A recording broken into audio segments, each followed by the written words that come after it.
नमस्कार, मैं मनोज पाल। देखो, ये जो निशा रानी वाला मर्डर केस है, इसका मेरे को कुछ-कुछ केस का डॉक्यूमेंट मिला जो मैं अपना वीडियो का साइड में शेयर कर रहा हूँ।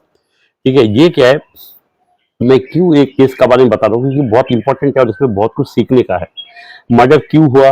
मर्डर होने का मोटिव क्या है? मैं वीडियो में आगे बताऊँगा इसका मोटिव क्या है, क्योंकि कोई भी अगर किसी को मर्डर करता है ना, कोई अच्छा कारण से करता है, ऐसी बेकार का नहीं करेगा। ठीक है? इसका मोटिव भी मैं बताऊंगा और पुलिस ने प्रेस कॉन्फ्रेंस नहीं किया, पुलिस क्या बदमाशी कर रहा है मैं वो भी बताऊंगा। ठीक है? और ये मैं ऐसा बताऊंगा जो सही है, क्योंकि मेरे को ना तो पुलिस से कोई लेना देना है, ना तो लड़की का फैमिली से, ना तो आलोक राम जो उसका हस्बैंड था जिसका सुसाइड हो गया उसका फैमिली से। ठीक है? तो इसमें क्या है कि जो निशा रानी है, इसने इसका जो वकील है ए जीनू, ठीक है, और मिश्रा करके, ये दोनों ने मिलकर केस फाइल किया। ठीक है? और ये केस फाइल किया, एक क्रिमिनल केस। ठीक है? और इसका हिसाब से, ठीक है, मतलब ये क्या क्रिमिनल केस है। ठीक है? फाइल किया निशा रानी ने, वो जो आलोक राम और उसका फैमिली का अगेंस्ट में। ठीक है? और इस केस का जो पूरा डिटेल ये है कि 2018 में आलोक राम और निशा रानी का शादी हुआ। ठीक है? और 29/11/2019 में ये लोग का मैरिज रजिस्टर्ड हुआ और जो मैरिज था वो था लव मैरिज। ठीक है? लेकिन मैरिज फेल हो गया और फेल होने का कारण था कि उसका मदर इन लॉ है और sister in law. Mother in law और सिस्टर इन लॉ का मतलब है जो आलोक राम का बहन लोग और आलोक राम का मम्मी लोग जो इसका शादी में इंटरफेयर करता था, उसको परेशान करता था करके ये लड़की बोलती है। ठीक है? मैं ऐसा नहीं बोला कि देखो, ऐसा मत सोचना कि वो लोग करा है करके। ये एलिगेशन लड़की ने लगाया उसका मदर इन लॉ का ऊपर, मदर इन लॉ मतलब आलोक राम का मम्मी का ऊपर, उसका बहन लोग का ऊपर। ठीक है? एफआईआर नंबर 5 ऑफ 2022 में एक एफआईआर रजिस्टर हुआ पीएस एबरडीन में, और इसमें था सेक्शन 342, 323, 504, 506, 34 और 498 ए। ठीक है?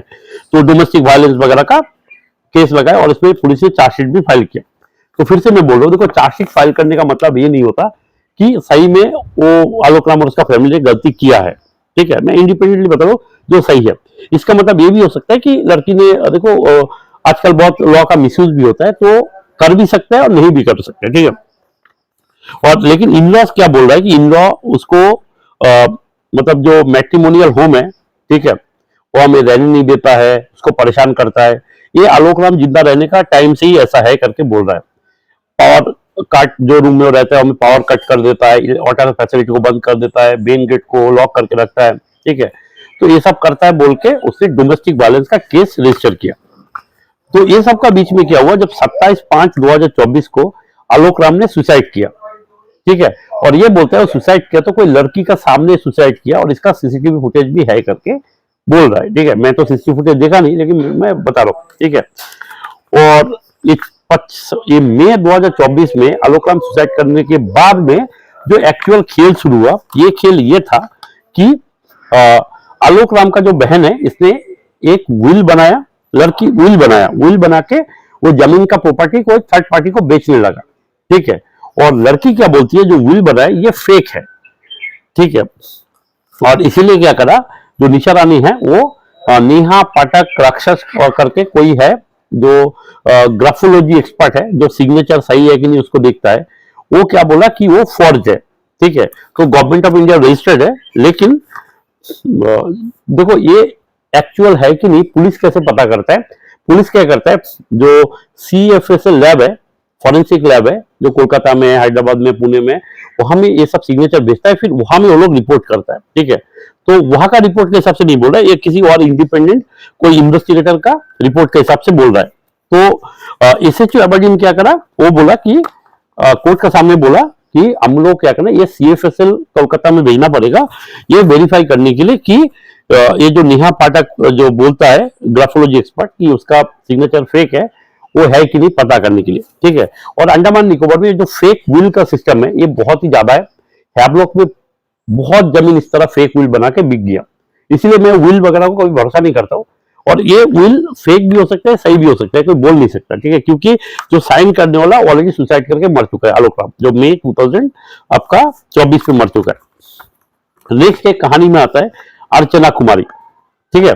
अर्चना कुमारी क्या है, आलोक राम का बहन है। ठीक है?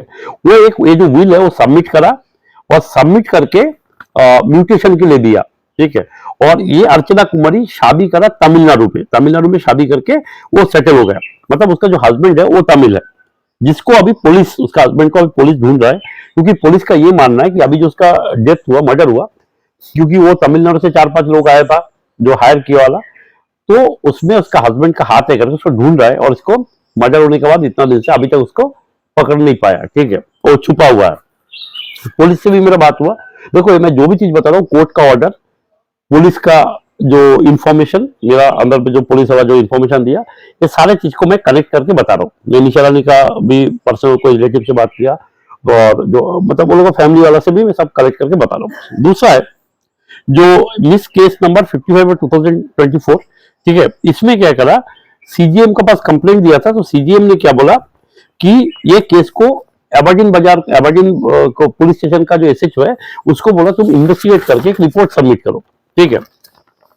और यहां में क्या करा, जो आलोक राम का मर्डर के बाद जो निशा रानी है, ठीक है, उसने एक सिविल सूट फाइल किया कि ये विल वगैरह जो फेक है, और जो प्रॉपर्टी में शेयर है उसको भी मिलना चाहिए, क्योंकि ये लोग प्रीफर टू कम्युनिटी है और ये लोग को मिलना चाहिए, ठीक है।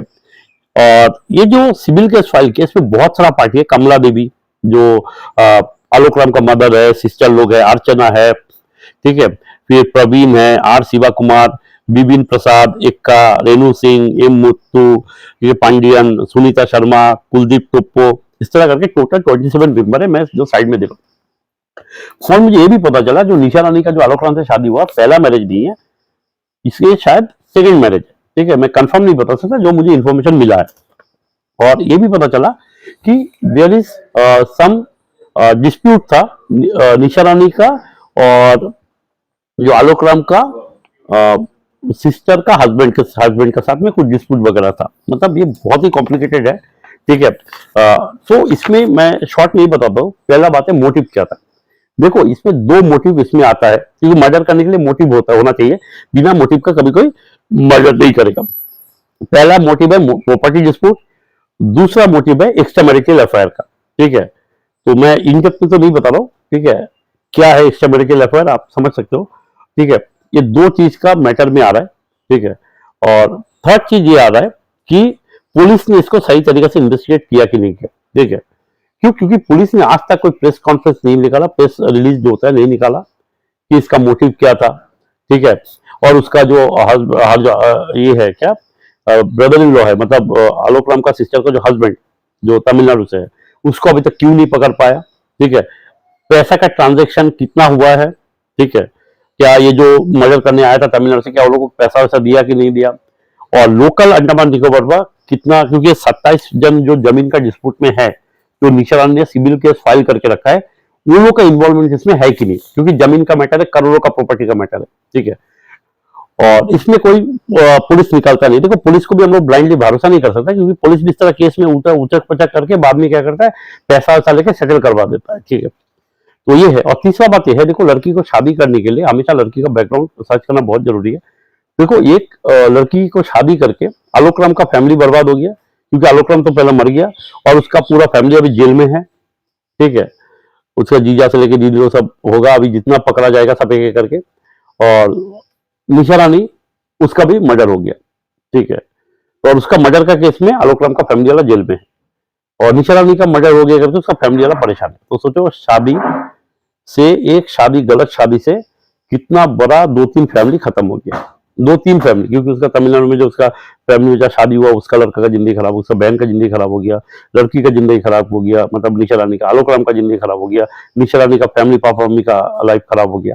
तो ये एक शादी का इतना बड़ा सिस्टम देखो, पूरा कितना आदमी खराब हो गया, ठीक है। और जो जमीन खरीदा उसका प्रॉपर्टी डिस्प्यूट चल रहा है, मतलब सारा आदमी परेशान है सिर्फ एक मर्डर और सुसाइड से, ठीक है। तो पहला बात है, शादी करने से पहले सही लड़की शादी करना जरूरी है। दूसरा बात है, प्रॉपर्टी डिस्प्यूट जो है फैमिली में कभी लाने नहीं देना, ये बहुत गंदा तरह से जाता है। वकीलों का बात सुनकर केस फाइल करना, ये करना, सब नहीं करना। तीसरा बात है, जो भी जमीन खरीदता है डॉक्यूमेंट बराबर वेरीफाई कर लेना कि वो जमीन में कोई डिस्प्यूट है कि नहीं। या में 27 आदमी है, बताओ एक केस लड़ेगा कब तक, वकीलों को पैसा देगा कब तक, और कब ये प्रॉपर्टी डिस्प्यूट सॉल्व होगा, ठीक है, किसी को नहीं पता, ठीक है। तो धन्यवाद, इसमें ये सब सीखने मिल रहा है बस। Thank you.